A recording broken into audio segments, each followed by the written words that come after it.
Hello साथीहरू, आज चाहिँ हामीले लास्टमा यस्तो चीज देख्यौं साथीहरू। हामी चाहिँ मार्केट गइरहेको थियौं। मार्केट जाँदा जाँदै चाहिँ मेरो बुढालाई भोक लागेको थियो, त्यही भएर बुढाले चाहिँ नास्ता गरिराख्नु भएको थियो। अनि हामीहरूले चाहिँ नास्ता गरेर चाहिँ त्यहाँ बिल पे गरिसकेपछि हामी गइरहेको थियौं, बाटोमा हिँडिरहेको थियौं। फेरि हामी चाहिँ मार्केटतिर गयौं, त्यहाँ पास्ताहरू किन्नु थियो बिहानको लागि भनेर बुढाबुढी हामीहरू छोरी गयौं।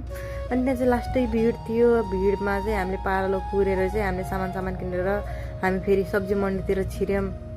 सब्जी किनेर फेरि हामीहरू फर्किरहेको थियौँ कि अनि मेरो छोरीलाई चाहिँ बुढाले समात्नु भएको थियो। यस्तो गरेर हिँडिराख्नु भएको थियो कि मार्केटमा। अनि मैले चाहिँ सब्जी बोकेर त्यो पास्ताहरू लिएको त्यो बोकेर हामीहरू घरतिर फर्किँदै थियौँ। अनि फर्किँदाखेरि चाहिँ मेरो छोरीलाई चाहिँ त्यो टोपी हालेको थियो नि त, त्यो मन नपरेर उसले चाहिँ टोपी फुकालिराख्नु भएको थियो। अनि त्यसपछि मेरो बुढाले चाहिँ बाटो हिँड्दाखेरि चाहिँ एउटा मन्दिर थियो, मन्दिरमा चाहिँ छोरीलाई देखाइराख्नु भएको थियो, भगवानको मूर्तिहरू देखाइराख्नु भएको थियो। अनि हामी तीनजना चाहिँ यसरी हिँड्दै गरेको थियौँ। अनि हाम्रो दाइ चाहिँ तल काम गरिराख्नु भएको थियो। हामी पुगिरहेको थियौँ बिल्डिङमा। अनि हेर्नु न लास्टमा के देख्यो, आकाशमा केही छैन, उता चाहिँ यस्तो देखिएको छ कि साथी।